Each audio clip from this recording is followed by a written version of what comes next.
All right, welcome everyone. Today we're diving into something really cool, the metaphysics of force. We're going to explore this idea that the physical laws that shape our entire reality, well, they might just have a hidden spiritual side to them. So let's jump right in. So let me ask you this right off the bat. What if those physical laws you learned about in science class, things like gravity, what if they aren't just these cold mechanical rules? What if they're actually echoes of deeper spiritual principles? That's the rabbit hole we're going down today. Okay, so here's how we're going to tackle this. First, we'll get a handle on the two different realms of force. Then, we'll break down this amazing progression of four key ideas. We'll start with gravity, then move to balance, then magnetism, and we'll finish up with this incredible concept called grace. First things first, we've got to establish this core idea that reality, well, it kind of operates on two levels, the physical and the spiritual. And trust me, getting this part down is absolutely crucial for everything else we're about to talk about. So, to kick things off, we need a really simple, clear foundation. What even is a force? Well, it's just anything that can make an object change what it's doing. Whether that's starting to move, stopping, or just changing direction. It's the basic engine of all change, really. And this is where we see that key distinction. On one side, you have physical forces. These are the predictable, fundamental laws of the universe. But on the other side, we've got spiritual forces. And these are described not as impersonal rules, but as living influences, almost coming from higher dimensions. They shape our world using principles like harmony and balance. Two very different ways of looking at things, right? And here's the line that really ties it all together. The idea is that the physical world isn't separate from the spiritual one at all. It's a reflection of it. The things we see and measure every day, they're basically just echoes of activities happening on a spiritual plane. Pretty mind-bending stuff. Okay, so with that foundation in place, let's dive into our first big concept, gravity. But we're going to look at it in a way that I bet is totally new for most of you. Now, it's super important to get this. These concepts aren't just some random list. They actually exist in a kind of hierarchy, like a cascade, where each one builds on the last. So gravity is the foundation. That makes balance possible. And balance, in turn, allows for magnetism. And then grace, well, that's the ultimate mastery that goes beyond all of them. We always think of gravity as just a pull, right? But let's try reframing it. Think of it as an orienting force. It's what attaches a smaller body to something much, much greater than itself. I mean, think about it. We're attached to the Earth, the moon is oriented toward the Earth, and our whole planet is oriented toward the sun. It literally gives us our place in the universe.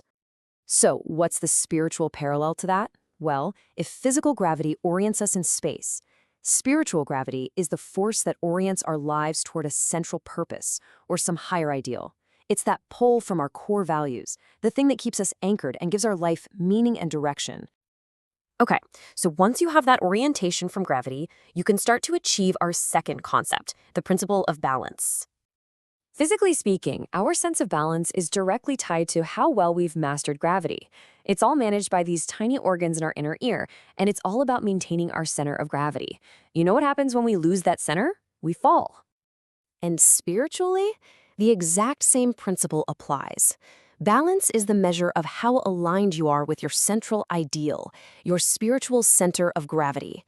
And when that alignment gets all out of whack, the source material says you can be, and I quote, crushed by the pressures of life. It's basically a spiritual fall. So when you boil it all down, balance, whether we're talking physical or spiritual, is really about the principle of moderation. It's all about finding that stable center and staying away from the instability you find at the extremes. All right, so from that state of balance, our third concept can finally emerge, magnetism. And this is where things start to get really dynamic. Magnetism is such a fascinating dual-sided force, isn't it? On one hand, it's that powerful, undeniable attraction we feel towards our polar opposites. Think about a powerful romance. But it's also that repulsion we feel towards people who mirror our own negative traits. You know that strange feeling when you're really annoyed by someone who's kind of just like you? So, just like physical magnetism works with opposite poles, its spiritual counterpart is also about integrating two different poles of affection. It's about fusing that vertical attraction you might have for a higher ideal with the horizontal connection you have with the people around you, your peers. And when those two distinct kinds of love are balanced, they create this incredibly powerful, attractive spiritual field. And that brings us to the final piece of the puzzle. This is the culmination of mastering the first three. This is grace. So, what exactly is grace? Well, according to this perspective, it's what happens when those fundamental laws of the universe become, quote, unbearable tyrants. Grace is the incredible ability to take a force that's working against you, like gravity, and bend its rules, transforming a huge disadvantage into your most powerful ally.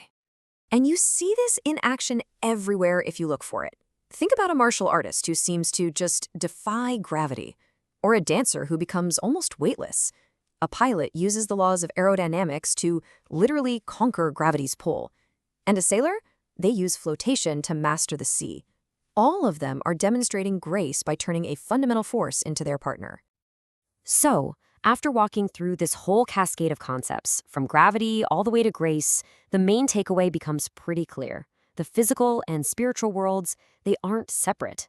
They're deeply, deeply intertwined, with one echoing the other. And when you understand one, you can get some profound insights into the other. And that really leaves us with one final thought to chew on.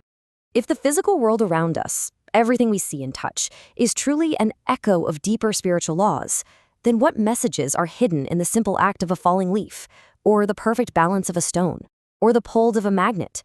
What is the world whispering to you?